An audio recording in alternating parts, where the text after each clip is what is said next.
Successful brand deals all come down to relationships. The relationships you have with your community, your audience, and relationships that you build with the brand. And it's in building a strong relationship with brands that you love that will enable you to work with them over and over again and keep that trust with your community. And excuse my setup, I know it's not super aesthetic. I've got like one solo light. I just feel really comfortable at my computer desk today instead of setting up and making it all formal.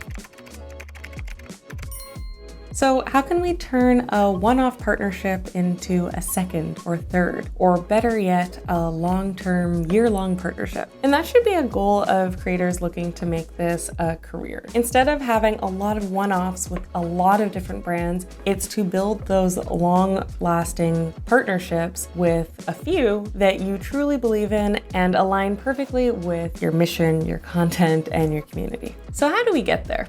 First, I think we need to ground ourselves and remember that it's a partnership. We need to be really honest about the value that we're providing the brand and the compensation that we're asking for. I think a lot of creators can fall into the trap of seeing brands as these cash cows. They want to squeeze every penny out of them. I'm not saying we should fall the other way where we're not standing up for our worth and we're not negotiating our rates properly. I just feel like some of the discourse we see sometimes is very get that money out of them without as much consideration of what we're bringing to the table.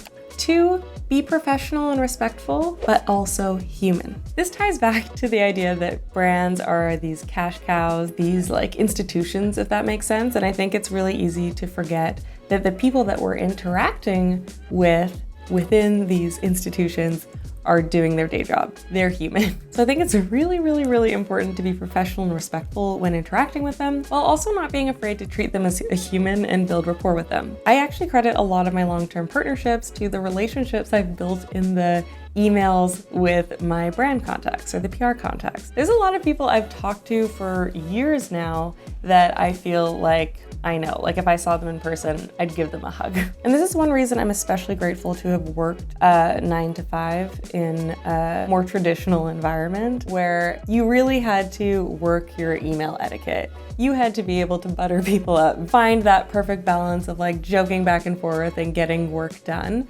And I think that that's probably a lost skill on people who are coming up as influencers, as content creators who have never worked in that environment or have not had to talk to people via email day in and day out.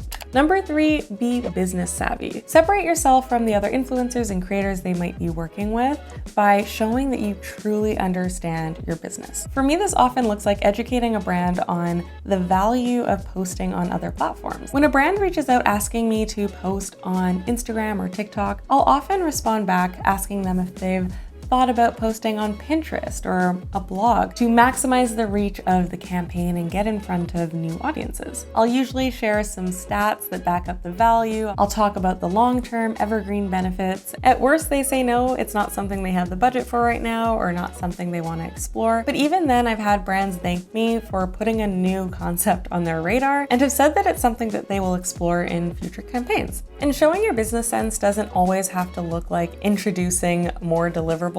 It could be providing feedback on the concept or the brief that they're presenting you, especially if there's something in there that you know will not work with your audience and you have a better alternative. Number 4 shouldn't need saying, but it's abiding by timelines. And I myself have been guilty of falling behind on some, but this ties back to professionalism. If you can't meet your deadlines, then be professional and communicate them well in advance. There is so much that goes on in the background on the brand side, on the agency side, in choosing these dates and aligning approvals. So we want to make sure that we are not complicating that process. And if you're a breeze to work with and you don't need reminders for submitting your content and posting, they're more likely to want to work with you again. Number 5, think deeper about your content. It is so easy when we get a brief to just create something that's very cookie cutter, very much, here's the product, here's me trying the product, it's great, go get it. Creators like that are a dime a dozen, and I would also argue that if a brand just wants a very kind of scripted piece of content that anybody could create, then they would hire a UGC creator, which at this stage they would have to pay a lot less for. So if you're an influencer and a brand is paying you to get your content in front of your audience, try to look at how you can really make it interesting for your audience. Think about how you could take that brief, make it your own, add your own story to it so that it will stand out. Number 6 is delivering high quality content. And no, it does not have to be camera content, but just make sure that you are putting your best foot forward and you've really thought about the whole presentation of everything. Brands, especially on Instagram, still do appreciate something that is aesthetic, especially if they are looking to repurpose it as an ad or to boost it. Number 7, throw in something extra if it feels right. This looks different on every campaign, but I've done everything from throwing in an extra story slide, to adding a couple extra photos if it's a carousel, to doing reposts or cross promotion on other platforms. I find that this can go a long way in showing the brand that you really cared for this campaign and that you really enjoyed creating the content for it.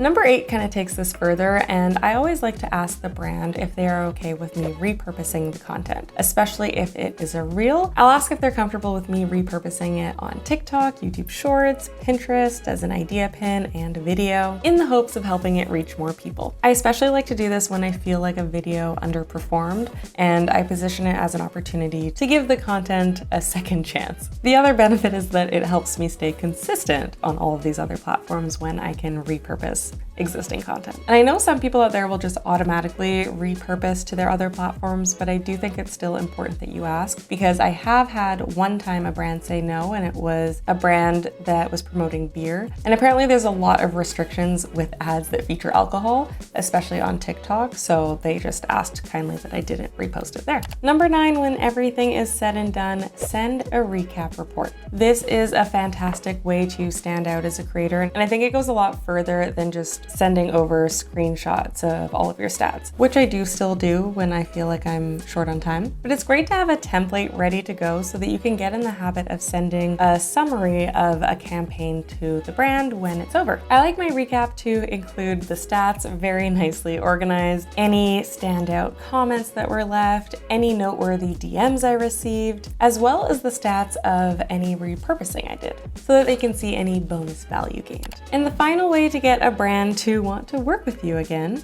is to simply ask them. If you had a brand deal that you felt really aligned with your audience and you feel like it went well, there's nothing stopping you from reaching out to your contact and asking if there is another opportunity to partner. And what's even better is approaching them with a concept for another partnership. Getting a brand to want to work with you over and over again really just comes down to maintaining that relationship and standing out. And if you're watching this and are struggling to get brand deals at all, I definitely recommend you watch this next, which is all about attracting brand partnerships. I hope you enjoyed, and until next time.